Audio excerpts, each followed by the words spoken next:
চোখের পানি নাকের ডগায় আসার আগেই আমি আল্লাহ তোমার জীবনের সমস্ত গুনাহ খাতা মাফ করে দেব। টেনশনের কোনো কারণ নাই। মুসলমান তো একটা কথা বলবে, যার রব আছে তার টেনশনের কোনো কারণ নাই, ঠিক কিনা বলেন? প্রত্যেকটা সূরার একটা শানে নুজুল আছে, কেন নাজিল হয়েছে, কোন প্রেক্ষাপটে নাজিল হয়েছে। আমরা তাফসীরে ঢুকে যাচ্ছি, খুব মনোযোগ দিয়ে শুনবেন। নবীজির কাছে প্রতিনিয়ত আল্লাহর পক্ষ থেকে ওহী নাজিল হতো। হঠাৎ করে ওহী আসা আসমান থেকে বন্ধ হয়ে গেল। একদিন যায়, 2 দিন যায়, 3 দিন যায়, 4 দিন হয়ে যায়, এভাবে 2 সপ্তাহ কেটে গেল। ওহী আর আসমান থেকে নামে না। আল্লাহর হাবিব টেনশনে পড়ে গেলেন, আল্লাহ কি আমার উপরে নারাজ হয়ে গেল নাকি, ওহী কেন আসে না? এদিকে কাফেররা তো সুযোগে আছে, নবীকে কখন গালি দেওয়া যায়, সুযোগ বুঝে বলছে, আরে মুহাম্মদ তোর রব তোরে ভুলে গেছে। নাউজুবিল্লাহ পড়লেন না? তোর রব তোরে না ভুললে ওহী বন্ধ হলো কেন?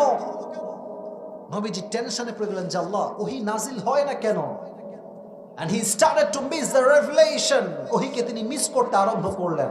আর কাফেররা গালির পরে গালি দেওয়া শুরু করলো যে মুহাম্মদের রব মুহাম্মদকে ভুলে গেছে।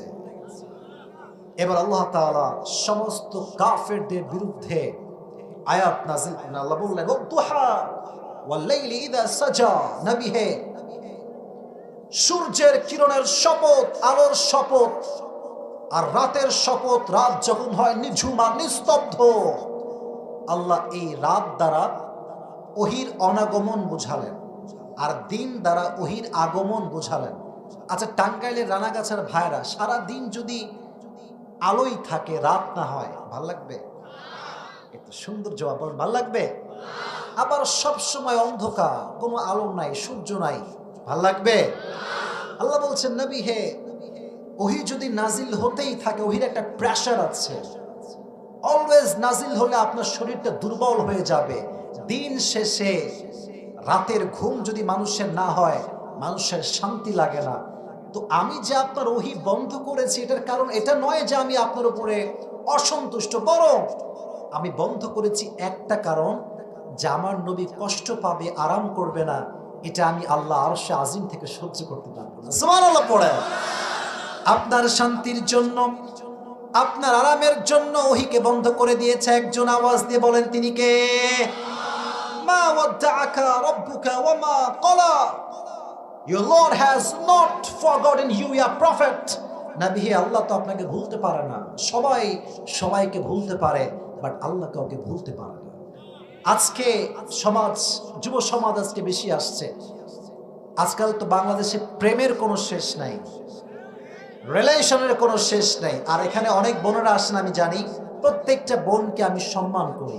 আচ্ছা, মাহফিলে এত বোরকাওয়ালি মেয়ে আসে, পার্কে যে বোরকাওয়ালিরা প্রেম করে, এরা কারা? ঠিক আছে না যুবক ভাইরা আমার কথাটা? আমি কোনো বোনকে অসম্মান করছি না। আমার কথা হচ্ছে, দাড়ি রাখলেই যেমন দিনদার হওয়া যায় না, বোরকা পরলেই তেমন প্রকৃতপক্ষের দিনদার হওয়া যায় না। দিনদার হতে হলে এই যে এখানে যে জায়গাটা আছে না, এটা পরিষ্কার হতে হবে। আমি স্পষ্ট দেখেছি অনেক বোরকাওয়ালি মেয়ে প্রেম করছে ঢাকাতে। আমি দেখেছি যে ওর সঙ্গে আছে টাটকা টিকটকার, ওর 2 পাশে 2 চুল কিছুই নাই, মাঝখানে ঘোড়ার মতো সদা লম্বা লম্বা সজারুর মতো চুল। তো আমি দেখে বুঝলাম যে আজকালকার মেয়েদের রুচি এই পরিমাণ নষ্ট হয়েছে, যেটা মুখ দিয়ে বলা সম্ভব নয়, ঠিক কিনা বলেছে? তো যেটা আমি বলছিলাম, এই প্রেমে দেখবেন যখন প্রেম শুরু হয়, নয়া নয়া প্রেম, আরে বাপ রে, हम तुम्हें कभी नहीं छोड़ेंगे, मर जाएंगे लेकिन नहीं छोड़ेंगे। তো এক মেয়ে তার, আপনাকে রাগটা করছেন নাকি আমার কথায়? যদি রাগ করেন তাহলে আমি জাস্ট তাফসিরই বলবো, বাস্তবে কোনো কথা বলতে পারবো না। বলা যাবে তো ইনশাআল্লাহ? একটা মেয়ে তার বয়ফ্রেন্ডকে বলছে যে জান, তোমার সঙ্গে আমার কখনো ভালোবাসার ব্রেকআপ হবে না, যদি হয় সেদিন মৃত্যু হবে। সেদিন কি হবে? মৃত্যু হবে। তো কয়েকদিন পরে গার্লফ্রেন্ড বলছে ব্রেকআপ। তো বয়ফ্রেন্ড বলছে কি রে ব্রেকআপ কেন? তুমি তো বলছো মৃত্যু পর্যন্ত আমাদের ব্রেকআপই হবে না। বলছে আমি বলেছিলাম মৃত্যু হলে, কার মৃত্যু এইটা বলি না, আমার নানি মরছে তোর সঙ্গে ব্রেকআপ। তার মানে আজকাল যত ভালোবাসা আছে, ভেজাইলে ভালোবাসা। আজকে ভালোবাসে, কালকে সরকারি টাকলাকে বিয়ে করে ফেলায়। আল্লাহ বলছেন মা ওয়াদ্দাআকা রাব্বুকা ওয়া মা ক্বালা। আমি যারা ভালোবাসি তারা কখনো আমি বলতে পারি না। সুবহানাল্লাহ পড়েন। নবী হে টেনশন করবেন না, আল্লাহ আপনার সঙ্গে আছে না নাই? তো ওহির কষ্ট কত বেশি ছিল একটু মনোযোগ দিয়ে শুনবেন। ওহি যখন আকাশ থেকে নাজিল হতো, আরশে আজিম থেকে জিব্রাইলের মাধ্যমে নাজিল হতো, ওহির ভারে নবীর গলা এবং দাড়ি সব ঘেমে যেত। আর এক হাদিসে আসছে ওহি যখন নাজিল হতো, আল্লাহর হাবিব যদি ঘোড়ার পিঠে থাকতেন, ঘোড়া যখন দাঁড়িয়ে থাকতো, ওহি নাজিল হলে ঘোড়ার পাটা জমিনের ভেতরে দেবে যেত। ওহির এতটা ভার ছিল। মিথলা সালসালাতিল জারাস। আচ্ছা, স্কুলে যখন ছুটি হয় এটা কি দেয়? ঘন্টা। এই ঘন্টার ধ্বনির মতো ওহি নাজিল হতো, আওয়াজ বিকট শব্দে ওহি নাজিল হতো। মিয়া আপনি আমি তো ইসলাম পাইছি সহজে, যত কষ্ট করেছেন আমাদের প্রিয় নবী আল্লাহর হাবিব সাল্লাল্লাহু আলাইহি ওয়াসাল্লাম। সুবহানাল্লাহ পড়েন।